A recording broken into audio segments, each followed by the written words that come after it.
Break के बाद आप सभी का स्वागत है नया सवेरा में और बढ़ते हैं अब अगली खबर की ओर।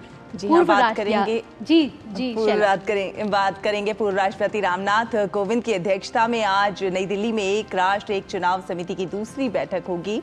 इससे पहले बीती 23 सितंबर को इस उच्च स्तरीय समिति की पहली बैठक हुई थी। इसमें फैसला लिया गया था कि एक साथ चुनाव के मुद्दे पर मान्यता प्राप्त राष्ट्रीय और क्षेत्रीय दलों के विचार लिए जाएंगे।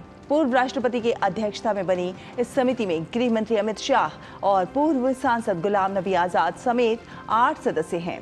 कानून मंत्री अर्जुन राम मेघवाल विशेष सदस्य बनाए गए हैं। और हमारे साथ हमारे सहयोगी संवाददाता शैलेंद्र मिश्र इसी खबर पर ज्यादा जानकारी के साथ जुड़ रहे हैं। शैलेंद्र, सुप्रभात।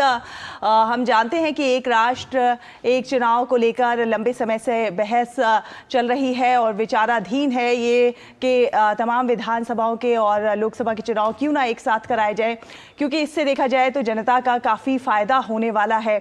अब इसका रोड मैप कहीं ना कहीं क्लियर होता हुआ नजर आ रहा है, क्योंकि आज लगता है कि इस पर जो बैठक होने वाली है उसमें एक रोड मैप शेयर किया जाएगा।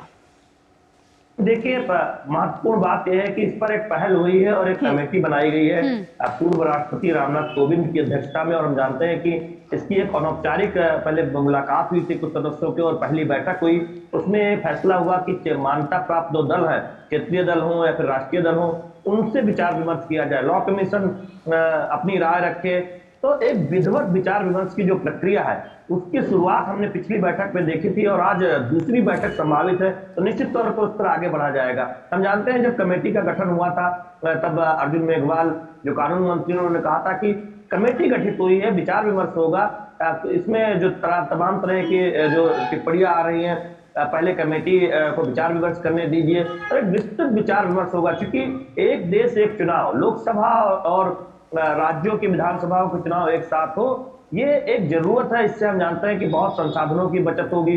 समय समय पर चुनाव होने से एक दबाव पड़ता है प्रशासन पर और तमाम जरूरी फैसले कहें कि योजनाओं को लागू करने में दिक्कत होती है। तो पूरी विचार विमर्श में जो हर पक्ष है, जिसमें राजनीतिक दल है, चुनाव आयोग है, लॉ कमीशन है, तो उन सब के साथ विचार विमर्श करके इस पर आगे ये कमेटी अनुशंसा करेगी। तो आज दूसरी बैठक है। उम्मीद यह है कि जो पहली बैठक में जिन मुद्दों पर एक आम राय बनी थी उससे आगे बातचीत होगी। किस तरह से लॉ कमीशन अपनी रिपोर्ट देगा, लॉ कमीशन का क्या कहना है, क्योंकि हम जानते हैं कि कोई इस तरह की जल्दबाजी नहीं है कि कल ही रिपोर्ट देनी है या फिर कल ही अगला ही चुनाव इस तरह से एक देश एक चुनाव की तरफ आगे बढ़ा जाए। विस्तृत चर्चा के बाद ही कमेटी अपनी अनुशंसा देगी और उसके बाद की प्रक्रिया भी एक तरह से कहे वो विचार विमर्श के बाद चलेगी। तो निश्चित तौर पर एक पहल हुई है, पहली बैठक हुई थी, उसमें कुछ मुद्दे आए थे, एक राय बनी थी कि अलग अलग पक्षों से किसको बुलाया जाए, उनके साथ विचार विमर्श किया जाए। तो अब आज की कमेटी, आज जब कमेटी बैठक करेगी तब देखना होगा कि किन बिंदुओं पर विचार विमर्श होता है। ठीक बात शैलेंद्र, साथ ही आपने जैसा कि कहा कि ये देश की ज़रूरत है। हम जानते हैं कि भारत एक विविधतापूर्ण देश है, एक संघीय देश है।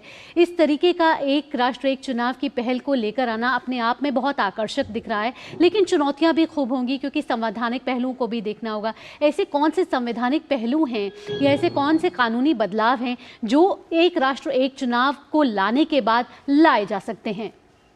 देखिए, हम जानते हैं कि सबसे महत्वपूर्ण तो बात यही है कि जब लोकसभा के चुनाव और राज्यों के विधानसभाओं के चुनाव एक साथ होंगे तो फिर ये जिस कमेटी जब बनी थी तब इस बात को बिंदुवार रखा गया था कि कमेटी किस किस मुद्दों पर विचार करेगी।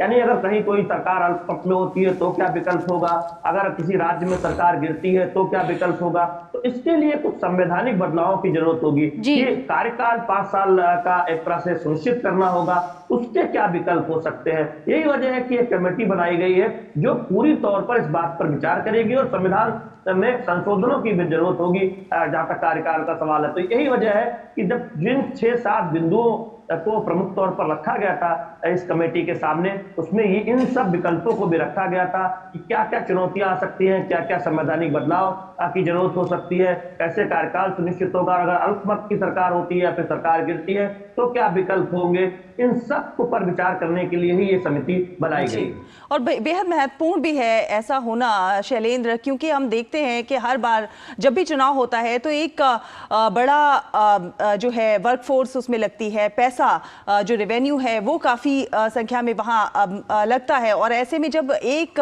राष्ट्र एक चुनाव की पहल अगर कामयाब होती है, कारगर साबित होती है, तो जो रेवेन्यू है उसकी भी बहुत बड़ी बचत होगी। देखिए, निश्चित तौर पर प्रधानमंत्री नरेंद्र मोदी ने इसकी अपील की थी और तब से हम देखते हैं कि एक देश एक चुनाव की चर्चा हो रही है कि क्या ये संभव हो सकता है और कितनी बड़ी एक तरह से देखें बचत होगी देश के लिए जब हम सभी राज्यों की विधानसभा चुनाव को लोकसभा चुनाव के साथ होते हुए देखेंगे भविष्य में। तो निश्चित तौर पर संसाधनों पर एक तरह से समय समय पर जो चुनाव होता है उसमें पूरी मशीनरी लगती है, तो राज्य सरकार के कर्मचारी लगते हैं, हम देखते हैं कि तमाम एक तरह से देखें व्यवस्था उस पर दबाव पड़ता है।